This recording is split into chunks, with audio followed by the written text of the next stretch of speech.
Okay, so for our next one, so after natin maintindihan, syempre, yung nature and characteristics po ng mga logic gates, so we can have identify the things that we need to consider dun sa bawat types ng circuit para makapag-construct tayo ng circuit na ating gustong magawa, no? Yung ating desired circuit according dun sa conditions.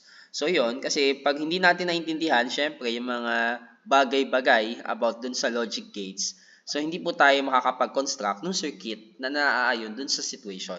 Okay? And then, of course, the third one, which is ito yung magandang gagawin natin for next meeting, ay yung, of course, you are going to create combinational circuits and yun. So, kumbaga parang yung mga matututunan nyo dito sa mga discussion natin, simula dito sa logic gates, ay makakatulong po para, of course, makabuo kayo ng mga iba't ibang klase ng circuits. No? Okay, so now let's start for our first slide. So when you say logic gates, ano po ba yung logic gates? No? Ang logic gates kasi, basically, it is a switching elements in a digital circuits that simply open or close signal paths. So kumbaga parang switch lang siya. Switch on, switch off. Yun lang po ang ginagawa ng logic gates. No? So, ang logic gates, so just like other elements na meron sa isang circuit, pwede po siyang i-connect in series, in parallel, or in combinational. No? Ayan. Ngayon, syempre, ang mga gates, meron pong inputs and outputs po yan. Okay? So, ngayon, paano ba natin malalaman, okay, yung sa kanyang inputs and outputs?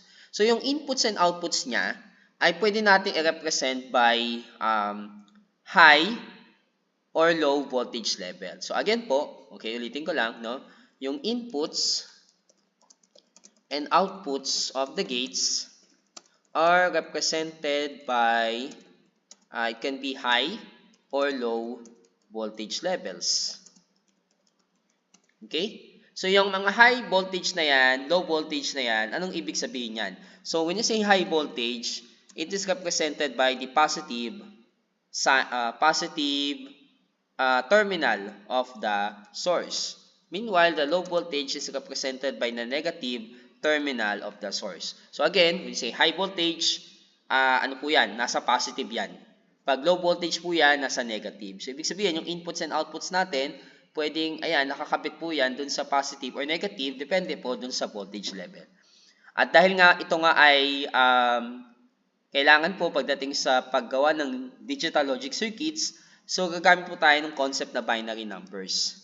Okay, so sa binary numbers, since meron tayong 1 at 0, so pag sinabi mong 0, okay, ito po ang tanda natin. Pag sinabi nating 0, it is always false. Okay? Pag sinabi nating 0, it is always low voltage. No? Pag 1, that is a true pagdating sa logic. And then, pagdating sa voltage level or sa input-output, that is high voltage. No? So, ayan po. So, take note of that. Again, ayan ha. So, kasi ito yung kailangan nyo munang maintindihan eh. So, pag inputs and outputs natin, pag nasa positive, it is high voltage. Pag nasa negative, it is low voltage. Pagdating naman dun sa concept ng binary numbers, pag sinabi mong 0, that is false or low voltage. Pag 1, that is true or high voltage po. Okay? So, yun po. Ngayon, syempre, itong mga digital logic circuits or mga logic circuits na gagawin nyo nga is composed of combinations nga nitong mga gates. No? Ayan. So, ngayon, ay nakikita nyo ngayon yung inputs and outputs natin. No? Ayan.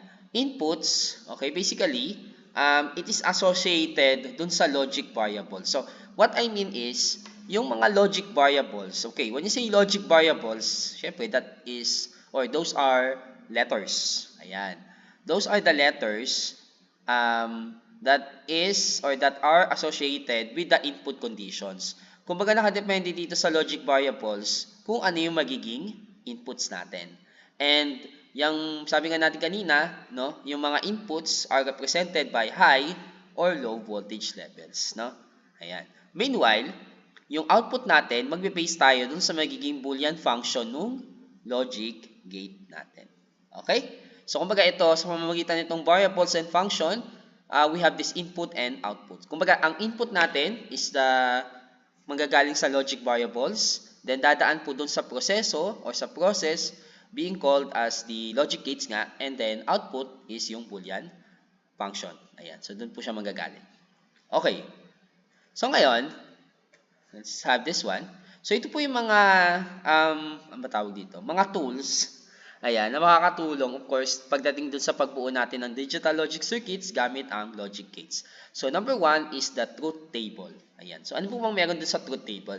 Sa truth table, ang makikita lang natin dyan ay puro 0 and 1. Okay? So, ang truth table, meron pong dalawang parts. May input and output.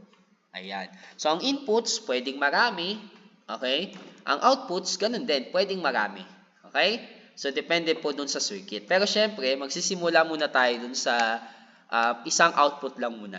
Okay? Isang output, then sooner or later, magiging 2 na, 3, 4, ayan. Okay? Hanggang sa maging 7 ang outputs natin. No?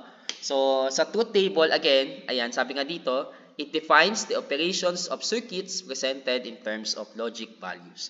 So, kumbaga nakikita natin dito, ano po ba yung inputs natin, and then kada inputs, ano yung magiging outputs naman. Okay? So, yun po ang meron sa truth table. So, anyway, may example tayo later on ng truth table. Ayan. Boolean function. Ayan. So, nga pala, before I proceed with this one, okay, sige, yun pala. Boolean function. So, sa Boolean function, sabi natin kanina, basically, ang Boolean function kasi, okay, para lang po, alam nyo po, Boolean function is the function of logic variables. So, ibig sabihin po, ang nilalaman ng Boolean function, yung mga logic variables na sinet mo dun sa input. Di ba sabi natin kanina, di ba, input mo, manggagaling sa logic variables, yung output mo, manggagaling dun sa Boolean function. So, Boolean function, basically, it is a function of logic variables. Ayan. So, ang sabi dyan, sa Boolean function daw, it represents signals by, yun nga, logic variables in complemented or uncomplemented form. Okay. Ngayon, kapag naglalagay po kayo ng mga variables sa Boolean function, ito po ang i-take note natin. Okay. Kapag po, kapag kunyari, low signal, no? Sabihin natin, active low signal names, it is usually represented by complemented form. Okay? So, yan. So, active low signal names or variables are in the complemented form. Meanwhile, the active high signal names or variables are being written in uncomplemented. Okay. So, anong ibig kong sabihin dun sa dun sa complemented? Okay. Sige, hindi ko kasi mana dito eh. Basta yung may Sige, mamaya ipapakita ko kung paano po ba yung complemented or uncomplemented form, no, sa Boolean function.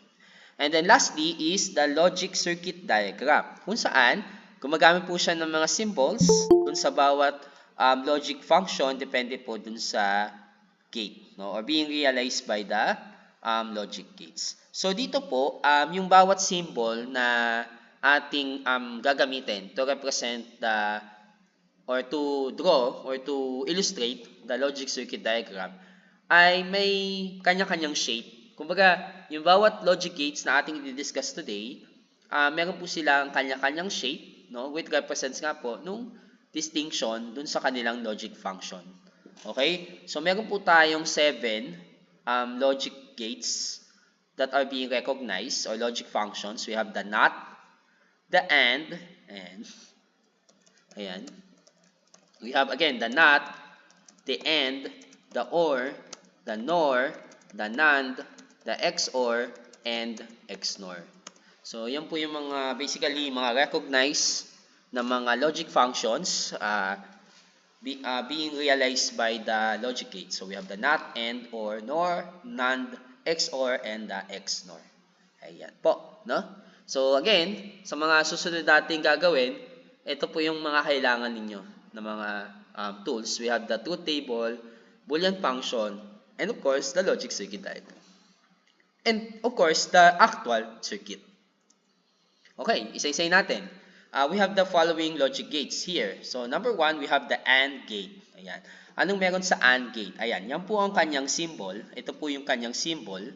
Okay, ayan, makikita nyo, meron po siyang dalawang logic variables, X and Y. And then, meron lang po siyang isang variable o isang output para dun sa kanyang Boolean function. Okay? Ito naman, yung nakikita nyo ngayon is yung truth table naman. Ito, truth table. Okay, anong sabi sa truth table? Okay, so makikita natin, again, ito ha, pag sinabi mong 0, sabi natin kanina, it is it pag 0, high or low? Pag 0, high or low? Low po. Low, okay. Pag sinabi naman natin 1, that is, syempre, high, tama? Okay, so pag 0, that is low, pag 1, that is high. So kapag under the AND gate, okay, ito po ang nangyayari sa kanya. Okay, kapag may 0, dun sa input, automatically, 0 na po yung kanyang output. Okay? Ayan, tingnan nyo na po maigi. Sir, kailan magiging 1 ang output? Kapag lahat puro 1. So what I mean is, okay, so the output is high, okay, pagdating sa AND gate, nga pala, ano po ba yung kanyang parang ano? Well, yung pinapakita ko ngayon na diagram is a quadruple 2-input AND gate na 74LS08. Wherein, ang sabi dyan, the output is high or the output is 1, no? If and only if, ayan, both of its inputs are 1 simultaneously. Okay? So, yan po yung meron sa ating AND gate. Okay, and yun, nakikita nyo ngayon dito sa may right side, ito yung kanyang parang, ano tawag siya? Symbolic diagram or yung nilalaman ng ating IC. Ayan. So, ngayon, bakit siya tinawag na quadruple? Kasi meron lang po siyang apat na AND gate dyan sa IC na 74LS08. No? So, meron lang siyang apat na AND gate. And then, basically, ayan, ito po yung kanyang mga inputs, guys. No? So, ang inputs niya, we have 1 and 2. Tapos, ang kanyang output, nasa 3. Dito naman, we have 4 and 5 na inputs, 6 ang kanyang output. Pag 13 and 12, ang kanyang output, 11. Pag 10 and 9, ang kanyang output is 8. Okay. Sir, para saan yung 14 and 7? So, ayan, kung may mga, ano kayo dyan, kung may mga IC kayong nasa tabi nyo ngayon, so, ito po yung, yung meron siyang 14 na paa. Okay, and then yung bawat paa na yan, o terminal, ito po yung mga nire-represent niya. So, para saan tong 14 and 7? Yung 7, ikakabit natin to sa negative. Okay, yung 7. Again, yung 7 o yung ground, ikakabit natin sa negative ng source. Yung 14, ikakabit natin yan doon sa positive ng source. Okay? So again, yung 14 o yung VCC, ikakabit natin yan doon sa positive terminal of the source. Tapos yung 7, which is yung ground, yan po ay ikakabit sa negative terminal. So, paano namin malalaman kung ano yung number 1 hanggang number 14? Okay. Ito, tingnan nyo lang po itong parang semicircle dito, guys. Ayan, may semicircle pong parang, ano dyan, dun sa IC ninyo. Meron siyang semicircle, ayan. So, dyan po nyo malalaman. Okay? Ayan, yung semicircle na to. Ayan. So, this semicircle. Dyan nyo po malalaman kung nasaan yung number 1 hanggang number 14. Okay? Sir, question. Paano pag nasira namin, kunyari, ito lang what if? Paano kung nabali yung number 4? Okay. Paano pag nabali ang number 4? Okay lang. Kasi may iba ka pa namang mga terminals na pwedeng kabitan. Kaso, yun nga lang, pag hindi na pwede si 4, hindi na rin pwede si 5 at si 6. Okay? So, pag nasira si 4, hindi na pwede si 5 and 6. Ganun yun. Kasi kumbaga si 4, ang katandem niya kasi, yung 5 at saka yung output niya, 6. So, hindi na sila pwede magamit. Okay? So, ang pwede mo na lang magamit, yung ito, yung 1, 2, 3, 11, 12, 13, at saka yung 8, 9, 10. Sir, what if nasira or natanggal or yun, nabali yung 7? Wala na. hindi na siya magagamit. Kaya yan ang pagkaingatan nyo po, yung number 7 at saka yung number 14. Kasi once na nabali ang 7 o yung 14, eh wala na. Hindi na mapapakinabangan si IC. Ayan, yung number 7 at saka yung number 14. Ayan, kasi yan po yung nagsusupply. Okay, dyan dumadaan yung supply sa 7 and 14.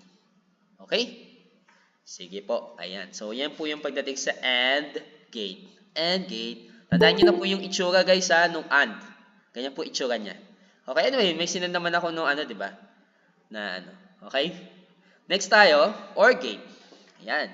Okay, yung OR gate, kung mapapansin nyo, ito yung kanyang itsura. Ayan.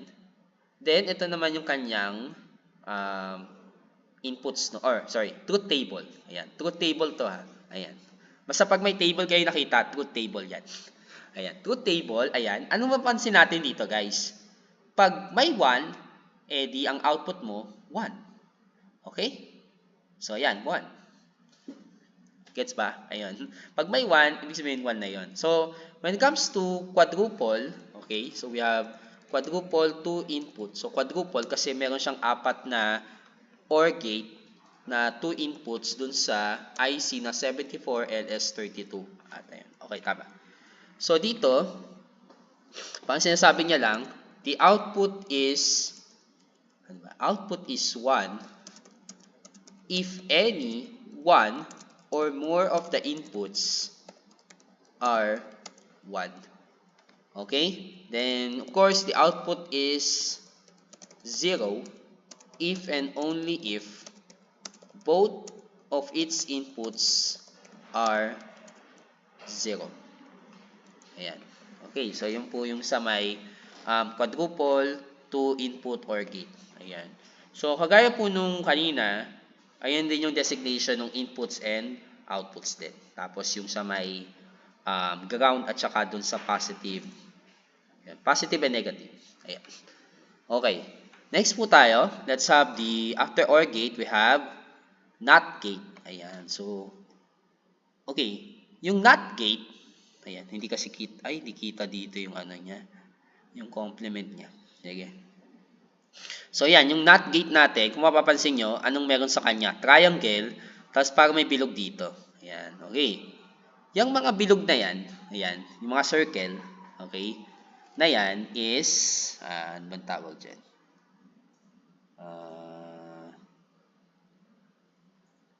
Bubbles, ang tawag po dyan, yung mga circle na yan. So, those bubbles, okay, ay ginagamit po siya para, tawag dito, to indicate low signal. Ayan. So, kumbaga, parang ang ginagawa ng mga bubbles or circle ay kino-complement niya.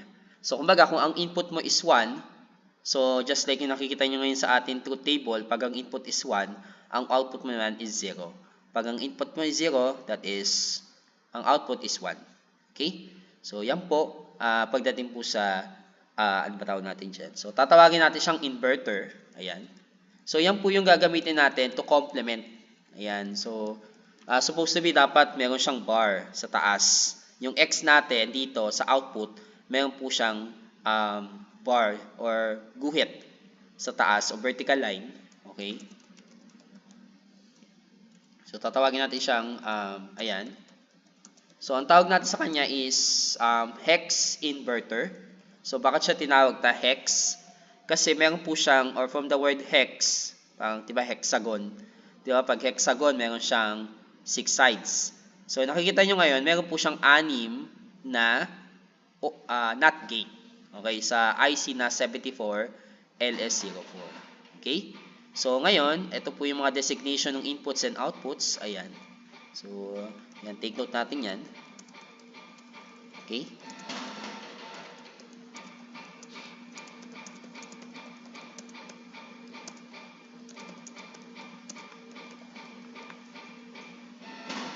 So, yan po.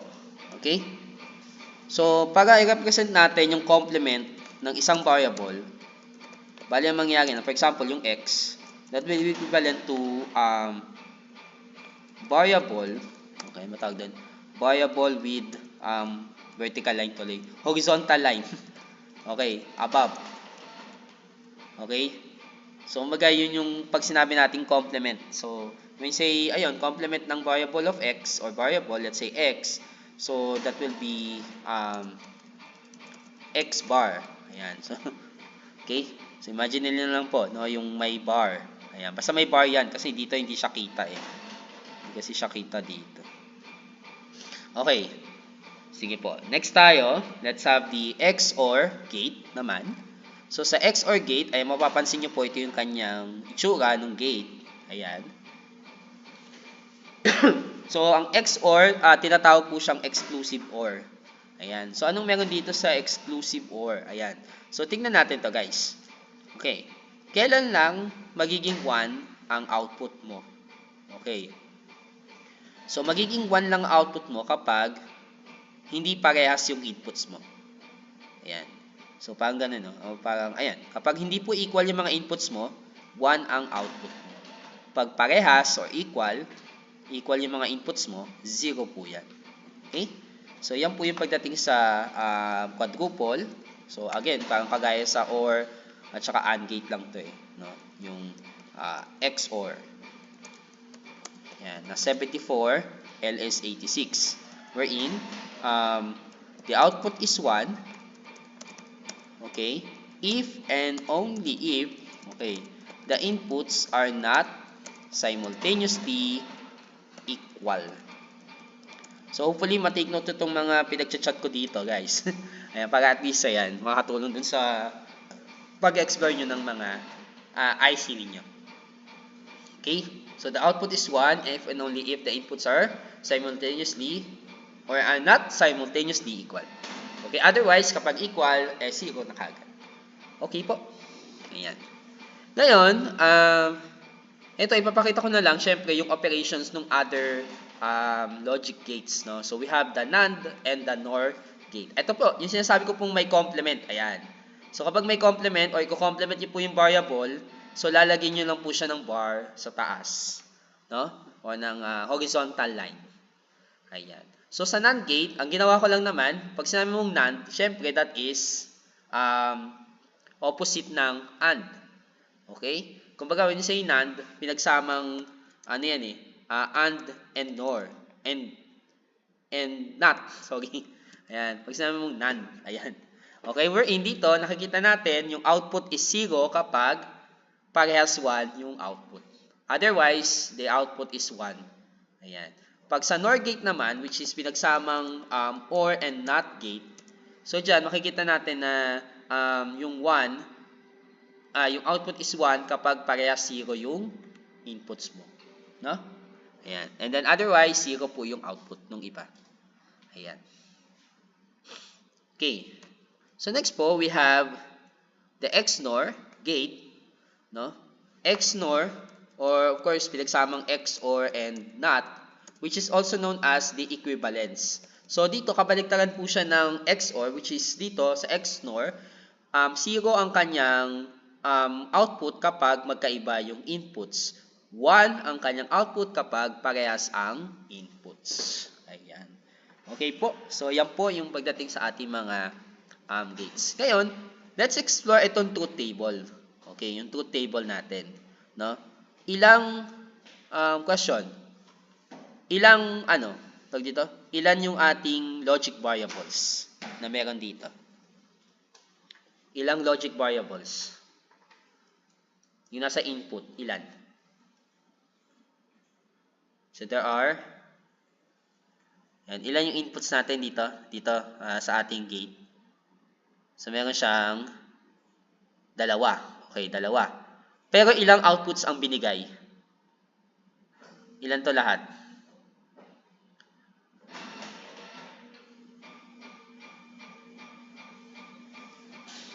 So, 4. Okay. So, pag dalawa ang logic variables mo, you will have 4 outputs. Okay, balikan natin yung NOT. Yung NOT, ilan yung kanyang, ilan ba yung itong Siyempre, isa lang. Isa lang yung kanyang logic variables. Pero, ang kanyang outputs ay dalawa. Okay. So, yun. Pag logic variables ay isa, okay, ang kanyang outputs, dalawa. Okay. Pag naman dalawa ang logic variables mo, ang outputs mo ay 4. Okay. Ito ang question. Paano pag tatlo yung logic variables? Ilan ang pwedeng maging outputs natin? Pag tatlo. Tingin nyo lang. 5, okay. 8. Actually, pag tatlo ang logic variables, it's 8. Yes. Ibig sabihin, kumbaga parang nakabase tayo dun sa sa power of 2. So, ibig sabihin, kapag 4 yung variables mo na, o 4 na yung inputs mo, edi 8 na, ilan na yun? Pag 4. Ilan pag 4?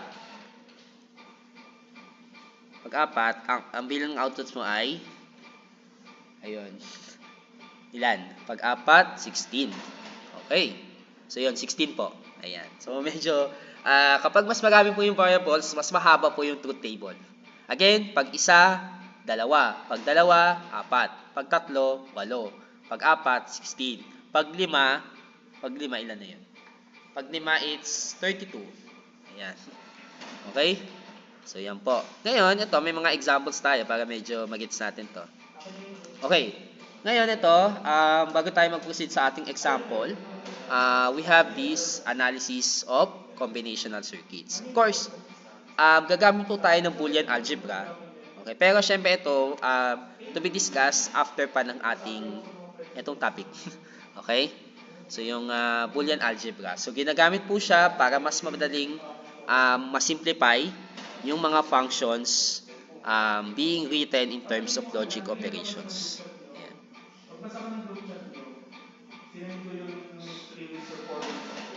Okay. Ngayon, di ba napansin nyo naman kanina, di ba, pag ano po bang operation kapag AND? O sige, balikan natin. Yung AND kanina, anong operation or anong mathematical operation yung ginamit niya nung AND? Ayan. Pag AND, ano yun? Tingnan natin, balikan natin yung AND. Ayan. Anong operation to, guys? Ayan, mathematical operation.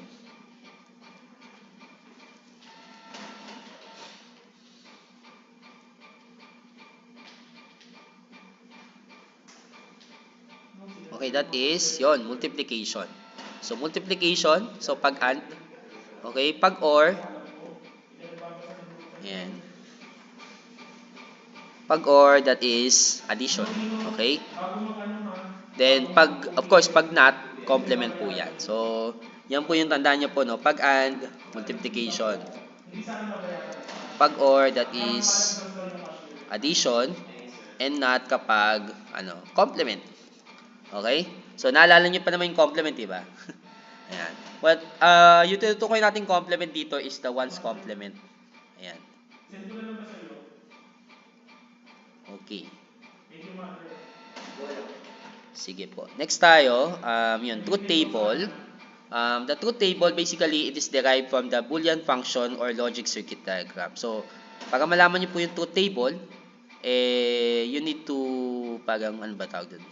Parang, isosolve mo siya gamit yung Boolean function na given or yung logic circuit diagram. Ayan. And then, lastly, is we have the timing diagram. Ayan.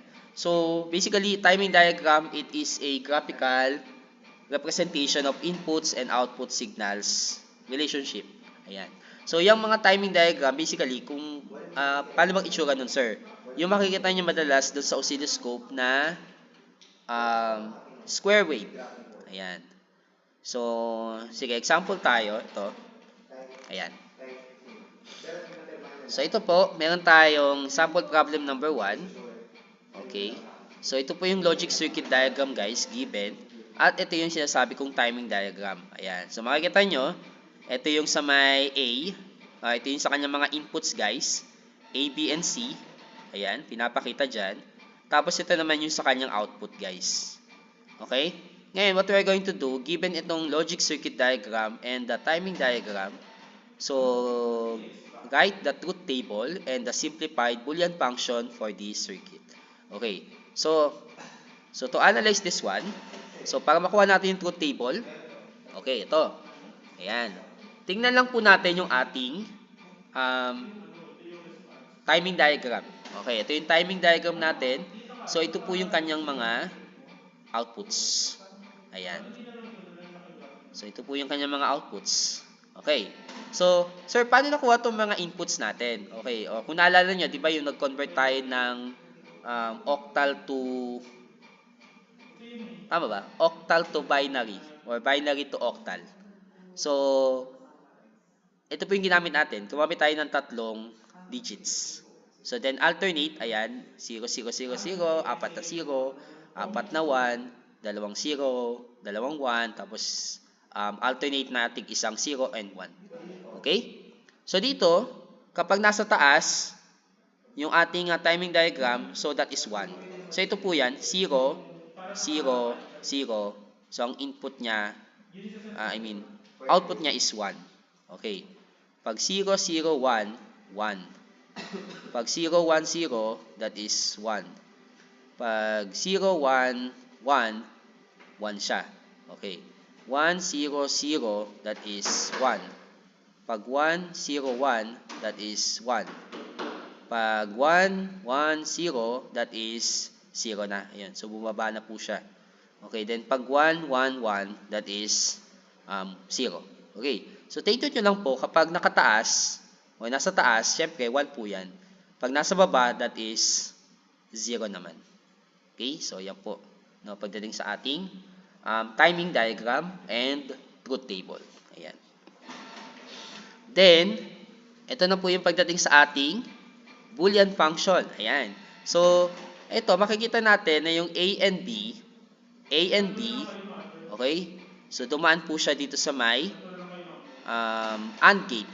Ayan. So, A and B, ayan, ito po yan. Pero, dahil meron po ditong bubbles or circle, so, naka-not po siya. So, not AB or not A and B. Ayan. Dito naman sa baba, yung B at saka C, so, naka-OR. So, then, naka-not. So, kaya ganito po siya. Okay? Then, yung resulta, pagsamahin lang natin dito sa OR, so, ito po yung kanyang magiging Boolean function. Ayan. Okay? Then, we can also have this simplified Boolean function. So, not A plus not B.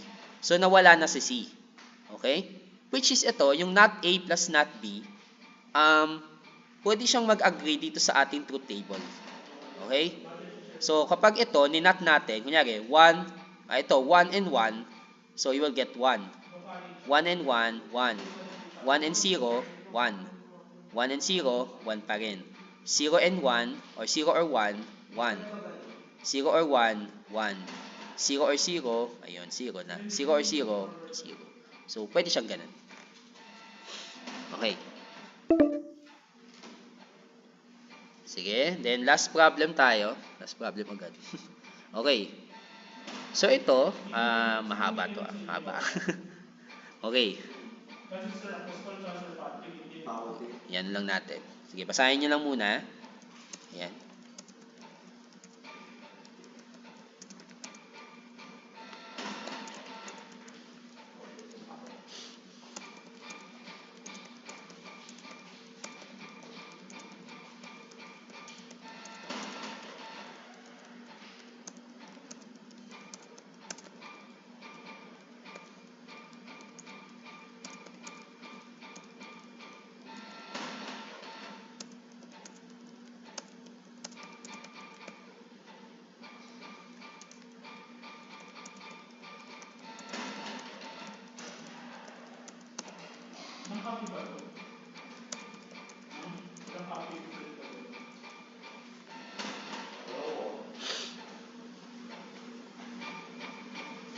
Okay. So, here, ayan yung problem naman natin. So, a burglar alarm for a bank is designed so that it senses 4 input signal lines. So, ito po yung line A, galing po siya dun sa secret control switch. Line B, galing dun sa pressure sensor under a steel safe in a clock closet. Ayan. Line C ay galing naman dun sa battery powered clock. At yung line D ay galing naman or nakakonect dun sa switch dun sa lock closet door. So, according dun sa condition, magkakaroon ka lang ng logic na 1 or value na 1. Value na 1. Logic value na 1 kapag ito yung mga naging conditions niya. So, A, 1 kapag, ayan, the control switch is closed. So, ibig sabihin, kapag open, 0 siya, no? Ayan. So, ayan. So, to make clarify lang, ayan. So, control switch is closed, 1. Pag control switch is open, 0 yon. Okay, para yun sa A. Ayan. Okay. Then, para naman sa B, ang sabi dyan, the safe is in its normal position. Ayan. So, ibig sabihin kapag nasa normal position, that is 1. Pero pag gumalaw, ano ba tawag doon? Move. Okay? So, 0 na yon. Ayan. So, dun sa B, so yung safe, so ibig sabihin hindi siya na-sense ng pressure sensor. So, kaya 1. Pero pag gumalaw, so masisense na siya. So, 0 siya. Okay. Dun sa C naman, ang sabi dyan ay the clock is between 1000 and 1400 hours. So, yung military time, no? Ayan. So, kapag, kunyari, ano ba tawag dyan? Kapag between 1000 and 1400, that is 1. Pero kapag, ano ba tawag dun? Earlier than 1000 or beyond 1400, so that is 0. Okay. So, parang sinasabi niya dyan, kapag wala dun sa banking hours, so, ilang oras na yung bangko na to. Ayan. So, earlier than 1000 or beyond 1400, 0 yung kanyang input. Okay. Then, lastly, yung sa D, closet door is open, so that is 1. Pag close, that is 0. Okay, ngayon, ano yung kailangan natin? So, you're going to design a logic circuit for the burglar alarm to produce a logic 1. So, ibig sabihin, mag-ring daw yung bell kapag ito yung nangyari. When the safe is moved and the control switch is open, or when the closet is open after banking hours, or when the closet is open with the control switch closed. So, meron tayong tatlong conditions na sinabi dito para maging 1 yung kanyang output. Una, kapag safe is moved and the control switch is open. Pangalawa, closet is open after banking hours. And pangatlo, closet is open, control switch is closed. Okay. So, tignan natin to. Okay. So, sabi natin kanina, anong kailangan natin? Ayan. So, magpaproduce daw tayo ng 1 na logic value kapag una, safe is moved and the control switch is open. Ayan. So, tawag din. Okay. So, kapag control switch is open, so, dito makikita natin na yung A is naka-complement na. Okay? Kasi sabi kanina, control switch is closed, input mo is 1. Okay? Pero kapag open, that is 0. Pag 0 yung ating input, so, maglalagay ka na ng complement dito sa variable. Ayan. Then, safe is move. So, sabi natin kanina, yung sa B, so, kapag nag-move siya, 0. So, naka-complement na siya. Okay? Then, pagsamahin lang natin, end. So, end. So, literal na multiply talaga. So, safe is move. At the same time, control switch is open. So, ganito po yung kanya magiging ibig sabihin. Ngayon, dito tayo sa pangalawa. Ang sabi, when the closet is open after banking hours. So, after banking hours, okay, beyond 1400 hours, so, yung C natin is naka-complement. Kasi sabi natin kanina, yung 1400 or beyond 1400, 0 na daw yung kanyang input. Okay. Then, yung isa naman, D, closet door is open. So, bakit siya? O hindi siya naka-complement? Kasi, closet door is open, 1 ang kanyang input. Okay? So, hindi natin siya i-complement. Then, dahil sabay nangyayari yan, kaya, ayan, AND. Okay? So, not C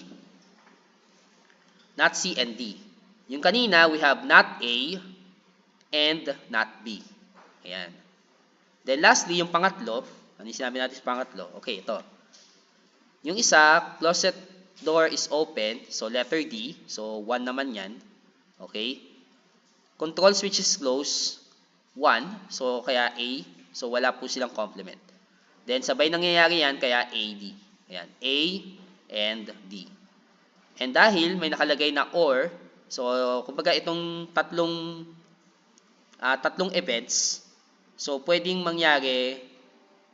silang mangyari lahat, pwedeng isa dyan na mangyari or dalawa lang yung pwede mangyari, kaya OR. Ayan, so ngayon pag OR, so pag-add lang po natin. Ayan, so we have this logic function. Ayan, so Boolean function.